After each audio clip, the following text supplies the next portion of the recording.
La guerre mondiale des fourmis. La fourmi légionnaire.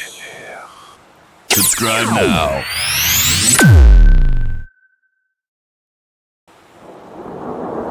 Certains groupes ne s'entendent tout simplement pas. Chaque jour, 10 milliards de soldats livrent une guerre impitoyable sur des milliers de fronts, et cela dure depuis plus de 100 millions d'années. La guerre mondiale des fourmis. Les fourmis sont des êtres anciens, apparus il y a environ 100 millions d'années et qui ont conquis avec succès une grande variété de niches écologiques au point de devenir l'un des animaux dominants sur Terre. Aujourd'hui, elles comptent plus de 16 000 espèces différentes, avec plus de 10 000 billions d'individus. Collectivement, les fourmis représentent à elles seules 20% de la biomasse animale terrestre totale. Similaire aux humains, leur recette du succès est la collaboration. Alors qu'une seule fourmi est plutôt inutile, ensemble, elles sont capables d'accomplir des exploits. Elles construisent des colonies complexes, s'occupent de bétail, pratiquent l'agriculture ou entretiennent des relations symbiotiques complexes. Et bien sûr, les fourmis font la guerre. Même au sein d'une même espèce, un état de conflit constant est assez courant. Des escarmouches, des raids et des invasions à grande échelle se produisent tous les jours, causant des millions de victimes. Examinons quelques-uns des cas les plus intéressants dans une série de vidéos. Dans celle-ci, la fourmi légionnaire, un essaim fait pour la guerre. La fourmi légionnaire. Le groupe des fourmis légionnaires est composé d'environ 200 espèces différentes. Mode de vie, elles ne construisent pas de nid. Elles vivent une sorte de vie nomade, avec des groupes de millions d'individus en chasse. Tactique de chasse. Certaines espèces forment de grandes colonnes allant jusqu'à 100 mètres de long, tuant et démembrant immédiatement chaque insecte ou petit vertébré qu'elles rencontrent. Les plus grandes équipes de chasse peuvent tuer jusqu'à 500 000 animaux par jour. Proie. Certaines se spécialisent dans la chasse et la consommation d'autres insectes sociaux comme les termites, les guêpes et surtout d'autres fourmis. Contre les guêpes. Les guêpes sont féroces, mais si un essaim se dirige vers leur colonie, elles sont rapidement submergées. Même si leur reine survit, les fourmis légionnaires volent les larves de la colonie et les dévorent rapidement. Il n'y a pas de rétablissement possible après cela. Contre les autres fourmis, lorsqu'elles découvrent une autre colonie, elles attaquent immédiatement. Elles agissent comme une unité sociale, ce qui les rend particulièrement dangereuses et efficaces.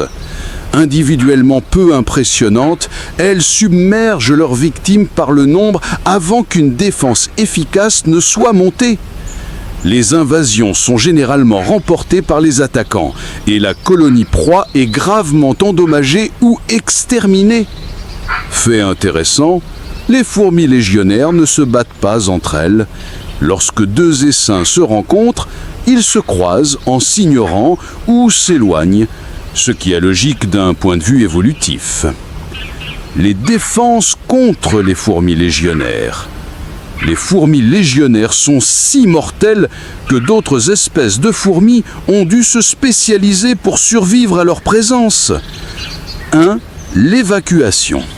De nombreuses espèces paniquent et évacuent simplement leur nid lorsqu'elles aperçoivent des éclaireurs, emportant avec elles autant de larves que possible afin de revenir et de reconstruire après l'attaque. 2. Les bunkers vivants. D'autres espèces ont inventé des bunkers vivants. Le combat étant inutile, elles ont des ouvrières avec de grandes têtes carrées. Lorsque les fourmis légionnaires arrivent, elles utilisent ces têtes pour bloquer les entrées de leur nid, forçant les attaquants à abandonner au bout d'un certain temps.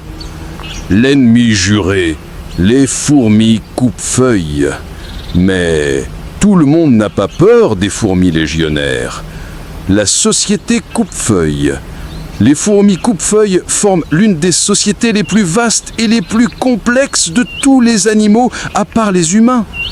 Elles vivent dans de vastes nids de plusieurs mètres de profondeur, abritant des millions de citoyens avec une division du travail très sophistiquée. Leurs soldats sont énormes, 100 fois plus massifs qu'une ouvrière. Elles ont un ennemi juré. Le régime alimentaire de l'espèce de fourmi légionnaire Namak maculatus becker se compose principalement des larves d'autres fourmis.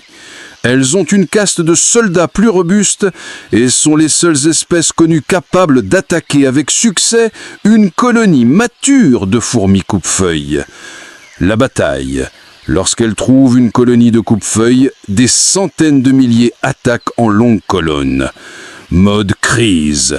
Dès l'instant où les fourmis coupe-feuilles remarquent l'attaque, elles passent en mode crise et alertent immédiatement leurs soldats, qui affluent très rapidement sur le lieu de l'attaque. La ligne de front. Une ligne de front se développe qui peut faire quelques mètres de large et jusqu'à 1 mètre de profondeur. Les soldats coupe-feuilles affrontent les fourmis légionnaires de front, les agrippent et essaient de leur couper la tête. Des petites équipes mènent des attaques derrière la ligne de front où elles démembrent leurs ennemis en leur arrachant les pattes. La supériorité numérique. Malgré cette défense, les fourmis légionnaires sont toujours supérieures en nombre. Les coupe-feuilles se préparent au pire. Les ouvrières se précipitent pour créer des barricades et sceller autant d'entrées que possible à leur nid pour sécuriser leur couvain. Si les défenses échouent, les fourmis légionnaires envahissent le nid, pénètrent profondément dans les chambres cachées et volent des dizaines de milliers de larves de coupe-feuilles pour les manger. Même si la colonie survit, c'est un dur coup. Peu importe qui a gagné la guerre, des milliers gisent morts sur le champ de bataille. Lorsque les fourmis légionnaires attaquent, la mort les suit. Mais il existe d'autres espèces qui forment des armées de fourmis beaucoup plus dangereuses. Des espèces qui forment des super colonies couvrant des milliers de kilomètres carrés sur plusieurs continents, s'engageant dans des guerres de plusieurs milliers de kilomètres de large, mais elles méritent leur propre vidéo. Quelle que soit l'échelle, la guerre fait partie de l'existence des fourmis, que ce soit dans les forêts tropicales humides ou dans les fractures du béton sur lequel nous marchons tous les jours. Les humains ont décidé que la guerre n'était plus quelque chose qu'ils voulaient faire souvent.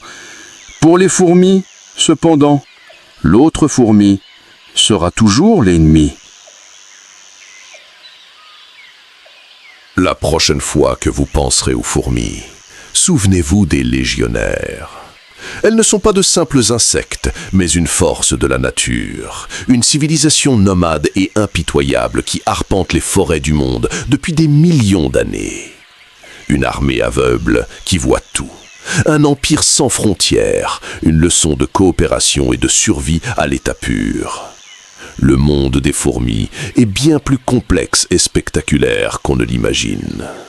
Merci d'avoir regardé cette vidéo jusqu'au bout.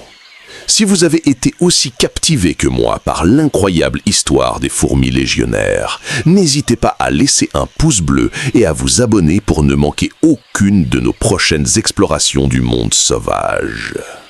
Partagez dans les commentaires quelle autre créature incroyable vous aimeriez découvrir. À très bientôt.